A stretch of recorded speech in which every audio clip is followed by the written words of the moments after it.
Okay, so I've been asked to record a little video here on how to make a new style jig I've been working on.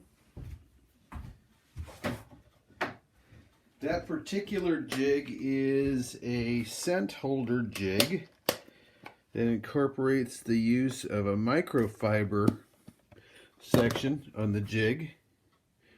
Okay, right back over in here, that should hold a liquid scent.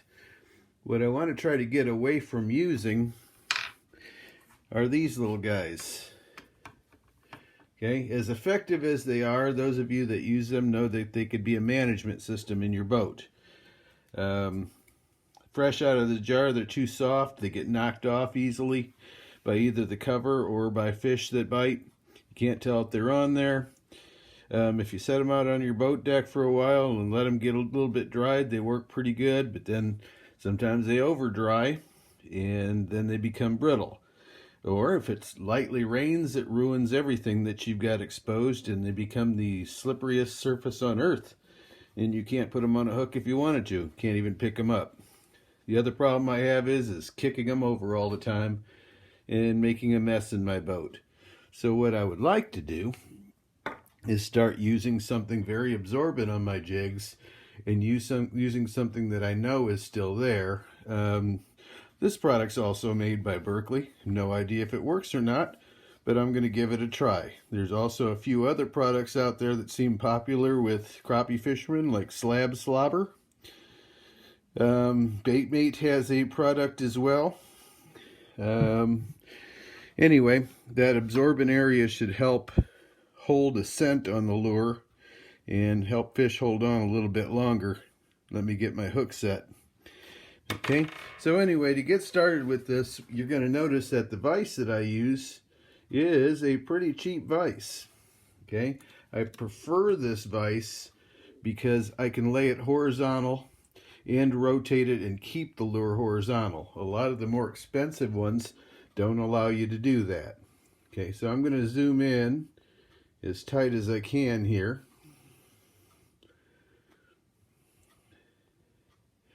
And hopefully give you a real good look at this process.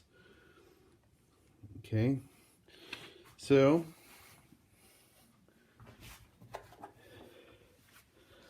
I am going to install first my jig head. This is an 1/8 ounce jig head, and you notice I'm putting the shaft of the hook parallel with the jaw, and the location that I choose to clamp it has the hook point even with the jaw as well. Okay, notice how I can keep the shaft of that hook perfectly horizontal to rotate it. Okay, this inexpensive Bass Pro model to me works better than some of the $200, $300 models that are out there. Okay, starting it off with my thread on a bobbin, right behind the head, cross over the thread, work your way all the way down close to your jaw. Remember, the jaw is going to tell you where that hook point is. I don't ever tie past that point.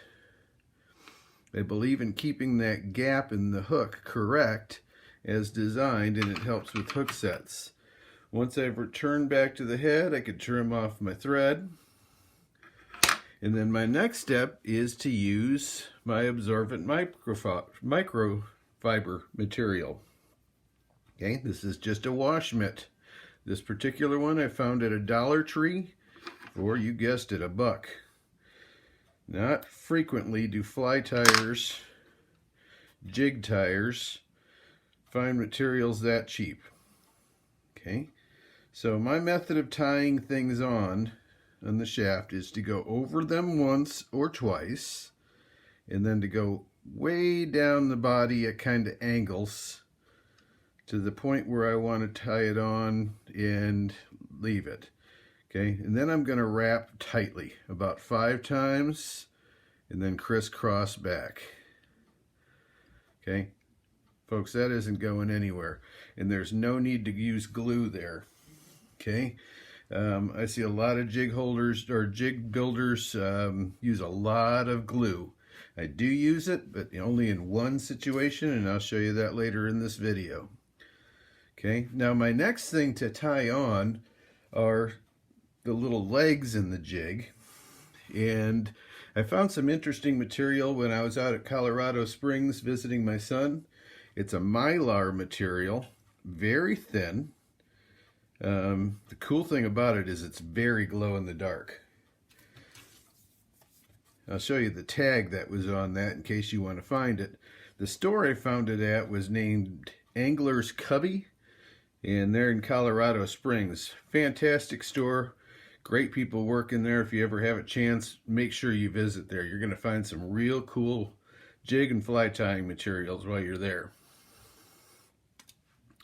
Okay, so I've got that on there. I want to tie my leg material on. I am going to cut off about 1 inch. I'm going to pick out maybe about 10 strands or so, maybe a little bit more. Okay. I'm going to pinch it at about 1 inch. I'm going to take a pair of angler's shears, or fly tying shears, and I'm going to cut right above my thumb and forefinger. Okay, that's the exact distance that I need to start my tie. Okay, and then if I rotate to the inside of this, I'm trying to show you this here, I could cut off the other ends exactly at the length that I want, which is right at approximately 1 inch, maybe a little bit less.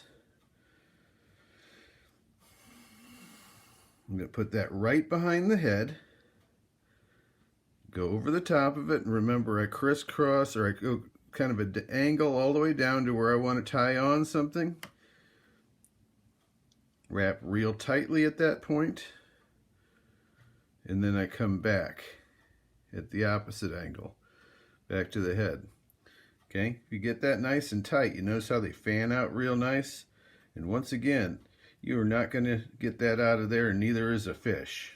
Okay, one of the things I love about hand-tied jigs is their durability. Okay, you never have to worry about whether you're a fish that hit and you pulled the jig down, or if the jig is ripped and won't hold. You don't have to worry about changing them. All right, so I've got that done. That is the bottom of the lure. That's actually what the fish are going to see.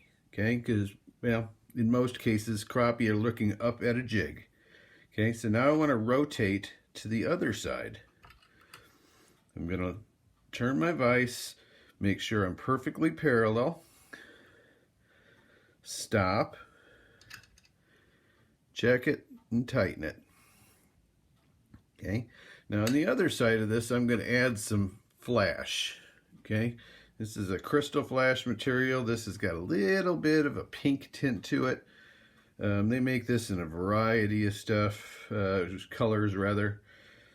Okay, just because this one is pink and chartreuse, I'm going to use the pink. And once again,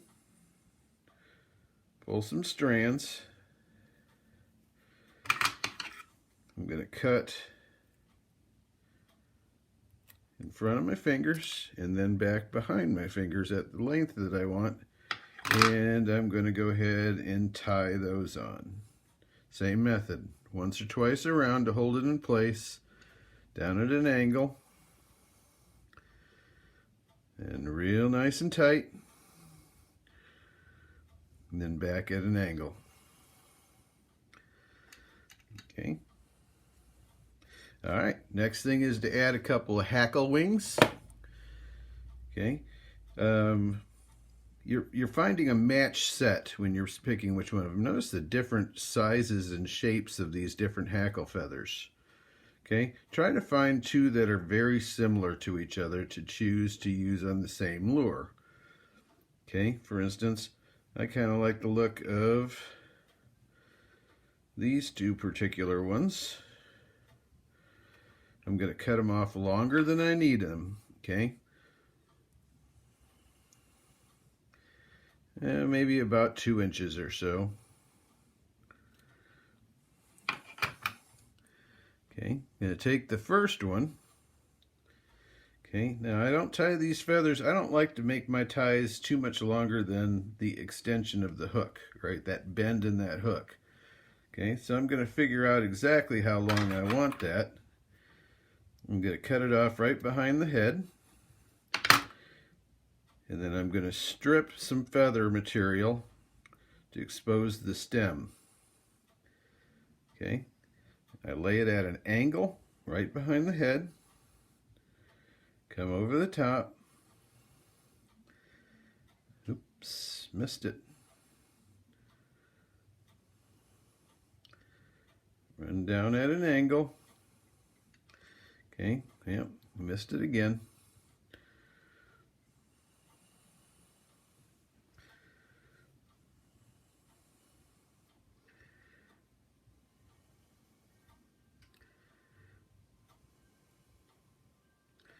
Now I got it. And then nice and tight about 5 times. And then back up to the head. All right. Now, I want to make the second one match, and sometimes that's the hardest part, okay? I'm looking at the length and making those even. Figure out how much of it I need to cut away. And then I strip some. Okay.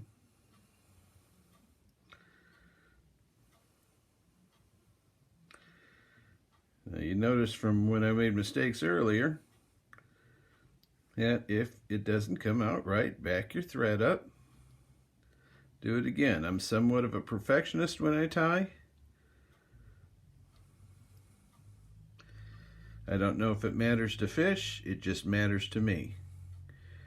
Alright, I'm going to come all the way back behind the head. My fins or my wings look nice and even to me this time, and that's good news. Okay, now this is the one exception where I still use glue.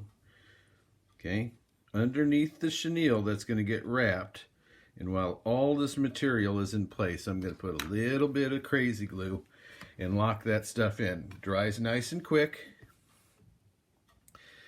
Okay, now with that on that surface, now I can loosen up here again, and I'm going to rotate, and the only reason I rotate to tie my chenilles on in this case is because that glue is wet, and now I'm going to put that hook on the bottom so I don't get a finger snagged on it while I'm tying.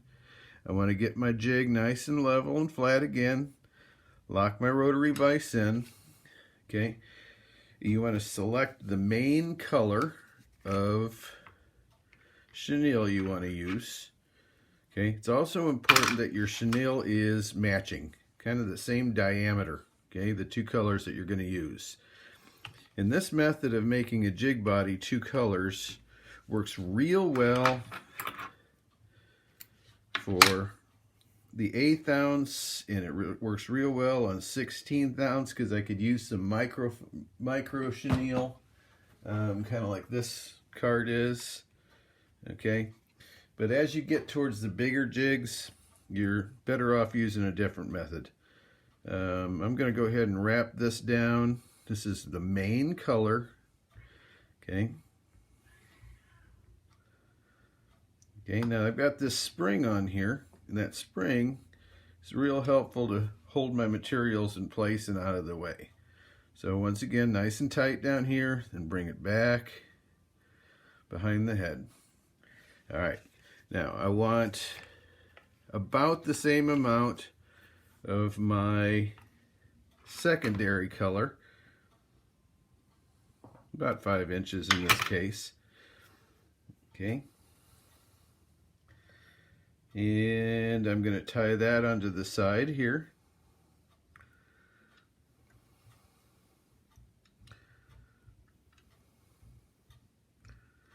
I'm going to come back up.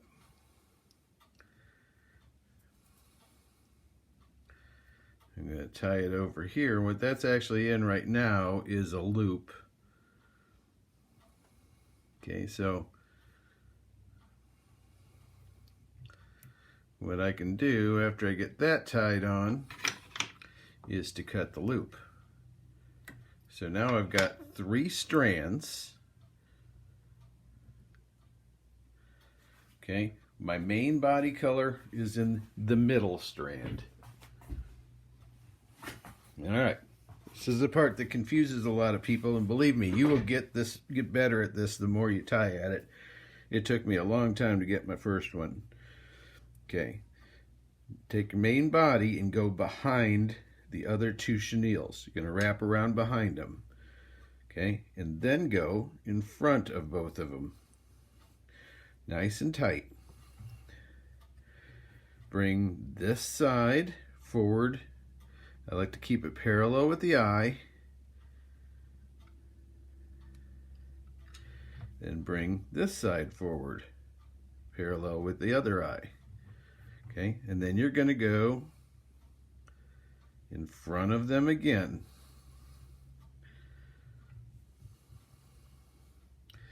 Then you bring the side piece back to the eye. This one back to the eye. Okay, I'm going to go one more time, even though the third box probably won't show on this jig. I'm going to bring this back forward again. And now my body is wrapped. I can go ahead and take my bobbin, and I'm going to pinch down behind the two pieces that were the secondary color. Make sure you go around about 3 or 4 times on them.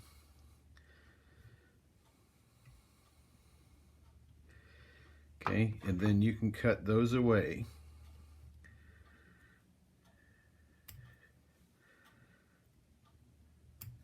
All right, and there's my main color. I'm going to bring it around.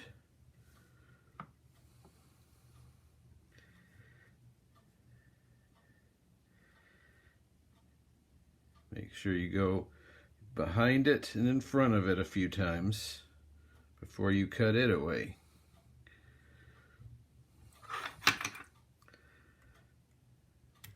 All right, now you're going to clean this look up here. You'll notice that it's a little bit sloppy where the tie-on is by making a nice chartreuse collar out of the thread.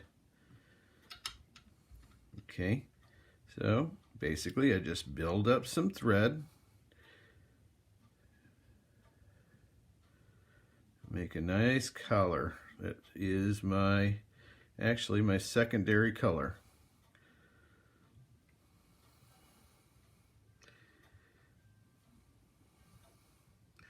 Okay, so nice neat collar there now.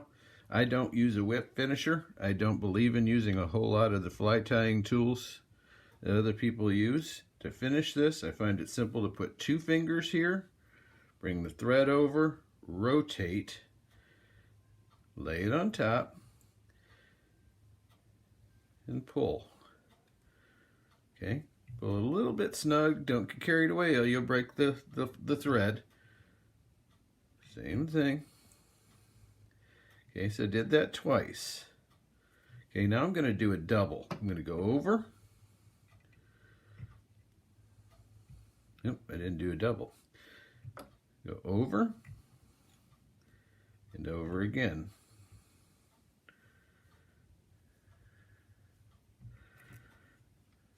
Okay, and that one I pull super tight.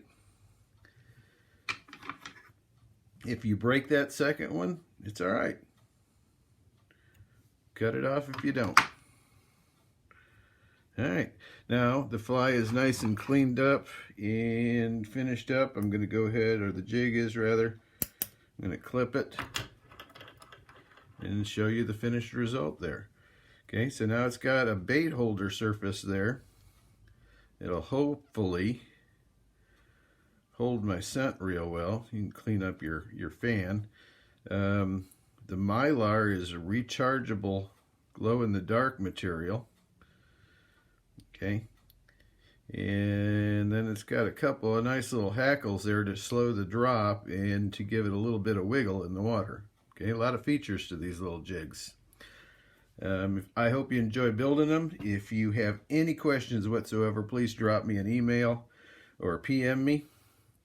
And thank you for watching.